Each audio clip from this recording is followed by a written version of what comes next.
Hola, ¿qué tal? En esta oportunidad te voy a hablar del LED, el diodo emisor de luz, en forma muy práctica, con equipo de medición virtual, amperímetro, voltímetro, viendo el porqué, cómo funciona, y es como una previa para otro video que voy a hacer más adelante, que va a ser de divisor de tensión, que voy a explicar en forma práctica y analítica. Quizás algunos conceptos son muy básicos, pero te recomiendo que te quedes porque hay cosas muy interesantes. Desterrando mitos. ¿El diodo se quema si lo conectamos al revés?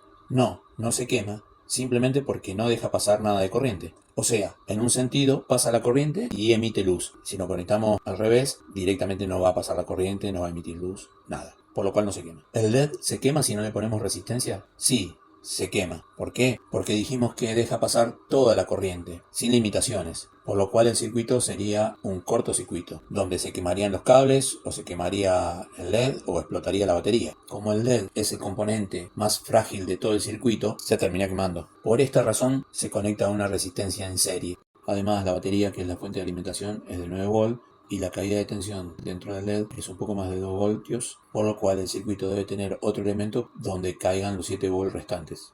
Y la última, ¿se quema el diodo si la resistencia está en la parte de atrás?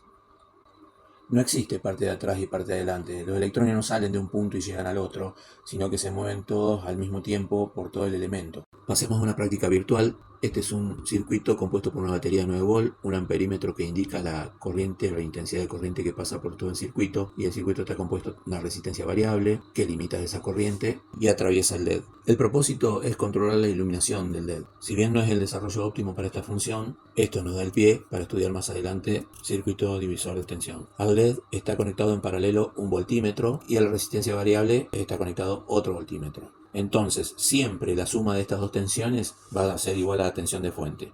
Eso es por la ley de Kirchhoff, LBK, que dice que la suma de todas las caídas de tensión de un circuito es igual al voltaje de la fuente. En realidad dice la tensión de fuente más todas las caídas de tensión del circuito es igual a cero. Acá vemos claramente que la resistencia tiene un valor alto, por lo cual el LED está apenas encendido, la corriente es mínima, la caída de tensión en el LED es baja y la caída de tensión en la resistencia variable es alta.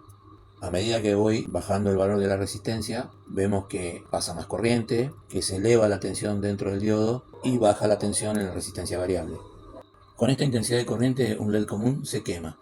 Fíjate que en el voltímetro del potenciómetro está casi a cero, mientras que el voltímetro del LED supera los 10 volts. Si buscas el datasheet, hoja de datos, un LED común funciona con 2,5 volts y lo atraviesa una corriente de 25 mA aproximadamente. Un arreglo, como para que esto funcione un poquito mejor, es conectar el otro extremo del potenciómetro a masa.